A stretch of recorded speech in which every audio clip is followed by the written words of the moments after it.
बाबा जी और हुजूर जी की प्यारी संगत जी, राधा स्वामी जी, संगत जी स्वागत है आपका इस चैनल सदगुरु सेवा सिमरन में। आज 6 सितंबर को डेरा ब्यास में बाबा जी ने संगत को ओपन कार में दर्शन दिए। आज इतनी ज्यादा भीड़ थी जितनी शायद भंडारों पर भी नहीं होती। आज संगत की भीड़ ने पिछले सभी रिकॉर्ड तोड़ दिए और यह दिखाता है कि संगत अपने बाबा जी से कितना प्रेम करती है। आज के सत्संग में पाठी साहिब ने वह सच खुलकर कह दिया जिस पर अक्सर बाबा जी इशारा करते हैं लेकिन लोग ध्यान नहीं देते। उन्होंने स्पष्ट शब्दों में बाबा जी की वास्तविकता बताई, उनकी सच्चाई सामने रखी। सत्संग में बताया कि बाबा जी असल में कौन है। पाठी साहिब ने न सिर्फ वाणी से उदाहरण दिए बल्कि बाइबल से भी संदर्भ रखे और उस गहराई वाली बात को विस्तार से समझाया। यह वह विषय था जिसे शायद हम में से बहुतों ने कभी सत्संग में सुना भी होगा और शायद नहीं भी सुना होगा, परंतु आज उन्होंने जिस तरह साफ साफ बताया वह हमें भी सोचने और मानने पर मजबूर कर देता है। आज का पूरा सत्संग हम आपसे साझा करने जा रहे हैं। आज जब बाबा जी स्टेज पर आए तो डेरा परिसर में अत्यधिक भीड़ थी। आज कोई पहले से तय भंडारा नहीं था, बल्कि परसों ही इस भंडारे का अचानक निर्णय लिया गया था, लेकिन बावजूद इसके बहुत ही ज्यादा भीड़ हो गई थी। पंजाब और आसपास के इलाकों से, हरियाणा, हिमाचल और दिल्ली से बसों और कारों से भारी संख्या में संगत आई थी। आज बस यूं समझ लो कि कई साल के रिकॉर्ड टूट गए। पंडाल खचाखच भरा हुआ था। इतनी भीड़ और वह भी अचानक हुए इस भंडारे ने सारे रिकॉर्ड दौड़ डाल दिए। बाबा जी आज सुबह 8:25 पर स्टेज पर पधारे। उस समय नीचे पाठी साहिब शब्द पढ़ रहे थे। PS अरोड़ा जी वहां मौजूद थे और आज स्टेज पर बाबा जी के साथ सत्संग पूरा करने वाले पूरी साहिब थे। उनके साथ पाठी साहब सुनील जी भी उपस्थित थे। आज विशेष रूप से बाबा जी की गद्दी भी लगी थी और हुजूर जी की भी। बाबा जी तो स्वयं हाजिर थे, परंतु हुजूर जी इस समय मुंबई में हैं। हर बार की तरह दो दो गद्दी देखकर संगत भावुक हो गई, लेकिन एक कुर्सी खाली रही तो संगत और भी भावुक हो गई। बाबा जी आज 45 मिनट तक सत्संग में विराजमान रहे। पाठी साहिब ने सत्संग की शुरुआत करते ही वही बात उठाई जिसे आमतौर पर बाबा जी छेड़ते नहीं। उन्होंने उस पर खुलकर चर्चा की और हमें भी सोचने पर विवश किया। सत्संग समाप्त होने के बाद बाबा जी ओपन कार में संगत के बीच दर्शन देने आए। 13वें खंभे तक भाई बैठे थे और उसके बाद बीबियां तो और भी दूर दूर तक बैठी थीं। इतनी भीड़ थी कि जगह जगह लोग बैठे हुए थे। मौसम भी ठंडा और सुहाना बना हुआ था। संगत ने बताया कि सुबह जब हम बाबा जी की कृपा से डेरा पहुंचे तो हल्की बारिश हो रही थी। तेज बारिश नहीं थी, लेकिन बूंदाबंदी से वातावरण ठंडा और सुहावना हो गया था। अब भी आसमान में बादल छाए हुए हैं और मौसम बहुत मनमोहक है। आइए अब जाने कि आज पाठी साहिब ने वास्तव में क्या कहा और बाबा जी के बारे में क्या बताया। पाठी जी ने पांचों बादशाह की वाणी पर सत्संग किया।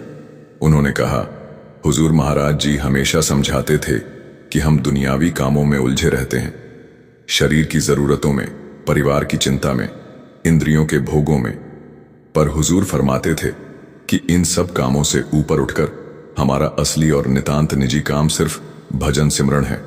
वही हमारे साथ जाएगा, वही हमारी असली पूंजी है। यही वह कार्य है जो हमें करना चाहिए और करना ही चाहिए। इसके बाद पाठी साहिब ने सरदार बहादुर जी का उदाहरण भी दिया। उन्होंने कहा, सरदार बहादुर जी हमेशा यह समझाते थे कि जिस काम से परमात्मा की भक्ति में बाधा आती है उस काम को जीवन से हटा देना चाहिए, लेकिन साथ ही यह भी स्पष्ट किया कि इसका यह मतलब बिल्कुल नहीं है कि इंसान दुनियावी कामकाज छोड़ दे। दुनियावी कार्य भी जरूरी है और हमें उन्हें करना ही चाहिए, क्योंकि जीवन का हिसाब किताब भी इन्हीं कामों के जरिए ही देना होता है। उन्होंने आगे समझाया कि अगर इंसान दुनियावी कार्य नहीं करेगा तो जीवन की गाड़ी चल ही नहीं सकती। हाँ, परंतु सबसे बड़ा और असली काम है परमात्मा का काम, और वह है नाम स्मरण। गुरुनी में 9वें बादशाह का यह वचन आता है, राम सिमर यही तेरे काज हैं, अर्थात केवल राम का नाम ही तेरे काम आएगा। बाकी कोई भी सांसारिक दौलत, शोहरत या वैभव साथ नहीं जाएगा। फिर उन्होंने बताया कि इस नाम स्मरण से क्या लाभ होता है। जीवन का असली उद्देश्य तो यही है, वरना हमें मनुष्य शरीर का वरदान क्यों दिया गया। अगर हम इस काम को ही ना करें तो फिर इस जन्म का क्या महत्व रह जाता है। इसी सच्चाई को शेख फरीद साहिब ने अपनी वाणी में स्पष्ट किया है। लेखा रब मंगसी तू आयोग के हड्डे काम, अर्थात प्रभु पूछेगा तू किस कार्य के लिए धरती पर आया था और किस झूठे कामों में उलझ कर रह गया। उन्होंने कहा कि अगर मालिक ने जो जिम्मेदारी हमें दी है उसे हमने पूरा नहीं किया तो हिसाब हमें ही देना होगा। इसी कारण इंसान को सांसों का खजाना दिया गया है। हर एक सांस हमें इसीलिए मिली है ताकि हम उसका उपयोग भक्ति में करें। यह समय, यह जीवन मालिक की सबसे बड़ी देन है। हर दिन हमें एक विशेष अवसर मिलता है जिसे अमृत वेला कहा जाता है। यह वह समय है सुबह के 3 से 4 बजे तक जब वातावरण शांत होता है और इंसान भक्ति में गहराई से उतर सकता है। लेकिन उन्होंने यह भी समझाया कि अगर किसी कारणवश अमृत वेला ना मिल पाए तो निराश होने की जरूरत नहीं। हुजूर महाराज जी स्वयं कहते थे, अगर सुबह का समय मिले तो सुबह बैठो, दोपहर मिले तो दोपहर, शाम मिले तो शाम और रात मिले तो रात। जब भी समय मिले प्रभु का ध्यान करो। मालिक की याद में बिताया हर पल हमारी घड़ी में दर्ज होता है। फिर उन्होंने कहा कि हमें साध संगत का यानी एक कामिल मुर्शिद की संगत का अवसर मिला है। यह मौका हर किसी को नहीं मिलता। यह तो बहुत ही भाग्यशाली जीवों को नसीब होता है। लेकिन अफसोस कि हम अक्सर इस अवसर को गवा देते हैं। हम तो भाग्यवान हैं जो कामिल मुर्शिद की शरण में बैठे हैं, जिनके द्वारा हर दिन हम पर मालिक की कृपा बरस रही है। फिर भी हम अपना समय कहाँ गवा रहे हैं। हम मोह माया के चक्कर में फंसकर अपना बहुमूल्य समय खोते जा रहे हैं। रिश्तों और दुनियावी झंझटों में उलझे रहते हैं। धन दौलत के जाल में फंसकर कीमती पल बर्बाद कर रहे हैं।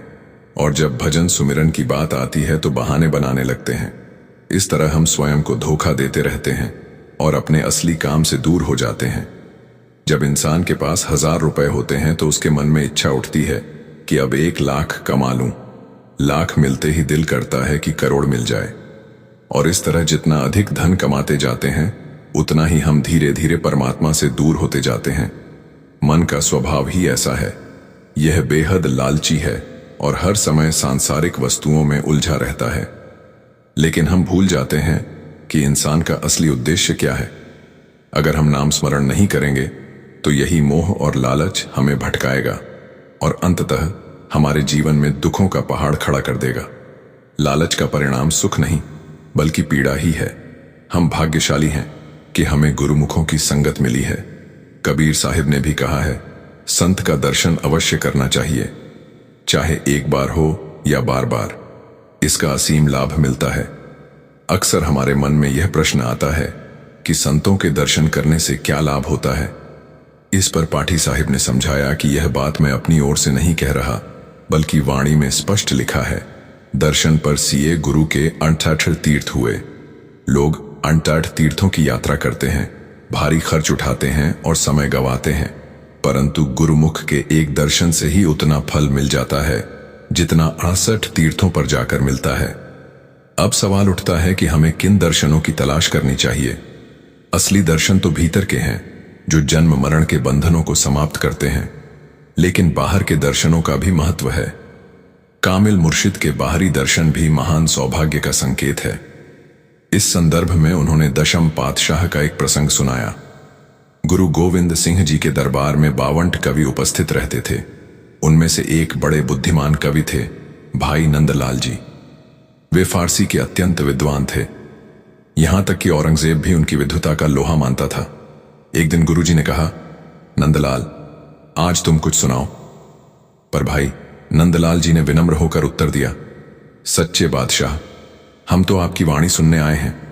लेकिन गुरुजी ने आग्रह किया, नहीं नंदलाल, आज तुम सुनाओ। तब भाई नंदलाल जी ने अपनी वाणी से कुछ पंक्तियां प्रस्तुत की।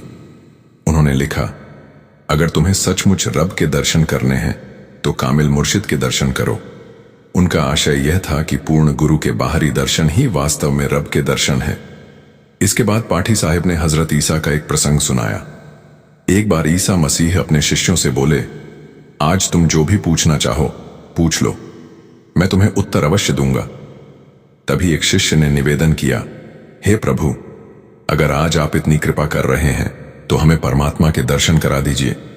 जब उस सेवक ने हजरत ईसा से कहा कि हमें परमात्मा के दर्शन करा दीजिए, तब प्रभु मुस्कुराकर बोले, इतने समय से मैं तुम्हारे बीच ही हूं, फिर भी तुम मुझे पहचान नहीं पाए।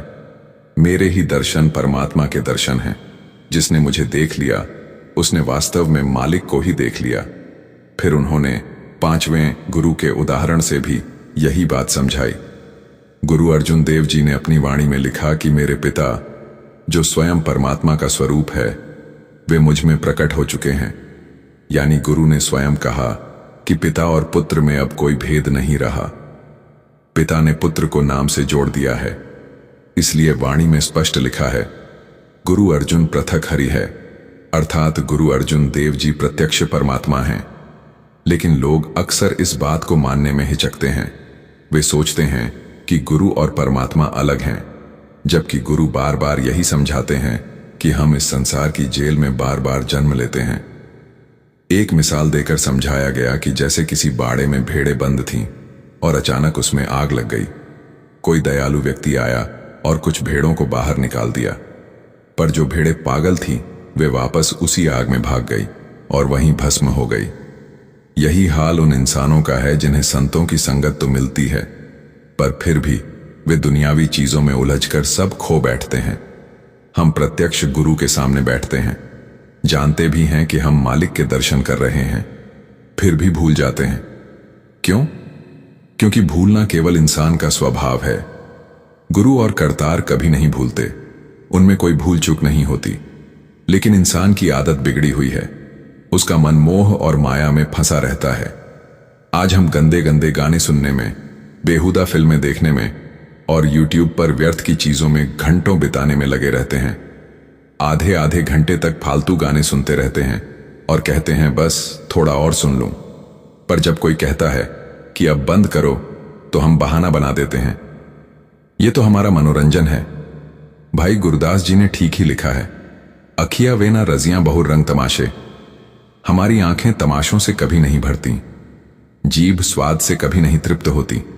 हम खाते रहते हैं, दुनिया की चीजें छकते रहते हैं, लेकिन संतोष नहीं मिलता।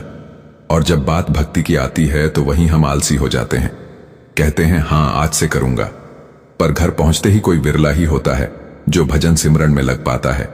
बाकी सब अपने काम धंधों में खो जाते हैं। आज कहते हैं कल करेंगे, कल कहते हैं परसों करेंगे, और इस तरह टाल मटोल करते करते जीवन का बहुमूल्य समय निकलता चला जाता है। गुरु महापुरुष बार बार हमें समझाते हैं, लेकिन हम फिर भी अनसुना कर देते हैं। बड़े बड़े लोग जिनकी जिंदगी मेहनत और परिश्रम में बीती, वे भी अंत समय यही सोचते रहे कि अभी बहुत काम अधूरे रह गए। किसी की रजिस्ट्री रह गई, किसी का मकान अधूरा रह गया, किसी का कारोबार बीच में ही रुक गया। पर असली काम क्या है? इंसानी जन्म किस लिए मिला है? गुरु अर्जुन देव जी ने ही लिखा, हरिजस मना गाय ले, अर्थात यह मानव शरीर सिर्फ प्रभु के भजन सिमरन के लिए मिला है, मालिक की याद में लगने के लिए मिला है। लेकिन अफसोस हम इतने कमजोर हैं कि इस काम को सबसे पीछे डाल देते हैं, दुनियावी कामों में ताकत लगाते हैं, पर असली काम मालिक का सिमरन अक्सर टलता ही चला जाता है। हम सब अपने अपने कर्मों के बोझ तले दबे हुए हैं। ऐसे में इंसान के पास और कोई सहारा नहीं बचता सिवाय इसके कि वह मालिक के चरणों में विनती करें। हमें प्रभु से यह अरदास करनी चाहिए, हे मालिक हमें भी शक्ति दे, हम बहुत ही निर्बल हैं, बेसहारे हैं, भूलने वाले हैं। हमें अपनी दया से क्षमा कर अपनी रहमत की छत्र छाया में ले लें। जैसे कोई अपराधी जिसे फांसी की सजा मिली हो, वह आखिरी बार सुप्रीम कोर्ट या राष्ट्रपति के सामने रहम की गुहार लगाता है, उसी तरह हमें भी मालिक से रहम की भीख मांगनी है, क्योंकि असली दया वही कर सकता है। गुरु या संत की शरण मिलना सचमुच मालिक की सबसे बड़ी कृपा है। और जब नाम की अनमोल दात मिल जाती है तो समझ लो कि यह भी उसकी दया का ही परिणाम है। साध संगत भी प्रभु की कृपा से ही मिलती है। लेकिन सवाल यह है कि हम में से कितने ही वर्षों से संगत कर रहे हैं। क्या हमने कभी अपने आप से पूछा कि हमें इसका कितना लाभ हुआ? अगर सचमुच हमने इस पर अमल किया होता तो आज हमारी मैं और मेरी की भावना मिट चुकी होती। संगत और सत्संग का असली फल यही है कि मन को विनम्र बनाया जाए, अहंकार समाप्त हो। एक मुस्लिम फकीर ने अपनी वाणी में कहा था, खाक दर खाक अल्लाह पाक, यानी जब तक इंसान अपनी हस्ती को पूरी तरह मिटा नहीं देता, वह उस अल्लाह, उस मालिक से नहीं जुड़ सकता जो पूर्ण रूप से पवित्र है। संदेह रहित मिलन तभी संभव है जब हम अपने अहंकार को खत्म कर दें और शब्द गुरु से जुड़ जाए। यही आज के सत्संग का संदेश था। दास थोड़ी देर से पहुंचा, इसलिए पांचों बादशाह की जो वाणी रखी गई थी वह सुन नहीं पाया। अगर संगत में से किसी को उस वाणी का पता हो तो कृपया कमेंट में जरूर बताएं। दास उसे पिन कर देगा ताकि बाकी संगत को भी जानकारी मिल सके। संगत जी, यह सत्संग लगभग 45 मिनट हुआ और उसके बाद बाबा जी ने खुले वाहन से संगत को दर्शन दिए और फिर कोठी की ओर चले गए। बाबा जी की दया से आज सभी को प्रसादी भी प्राप्त हुई और संगत उनके दर्शन कर बहुत प्रसन्न हुई। सच कहें तो यह मौका, यह आशीर्वाद बाबा जी की बेमिसाल कृपा से ही हमें मिला है और हमें इस अवसर का भरपूर लाभ उठाना चाहिए। आज सच में इतनी ज्यादा भीड़ थी कि किसी ने सोचा नहीं था कि इतनी भीड़ होगी, लेकिन फिर भी सेवादारों ने किसी चीज की कोई कमी नहीं आने दी। संगत जी, कल रविवार को एक तरफ बाबा जी सत्संग फरमाएंगे, वहीं दूसरी तरफ हुजूर जी मुंबई में सवाल जवाब करेंगे। हम कोशिश करेंगे कि आप तक दोनों सतगुरुओं के कार्यक्रम पहुंचा सकें। राधा स्वामी जी।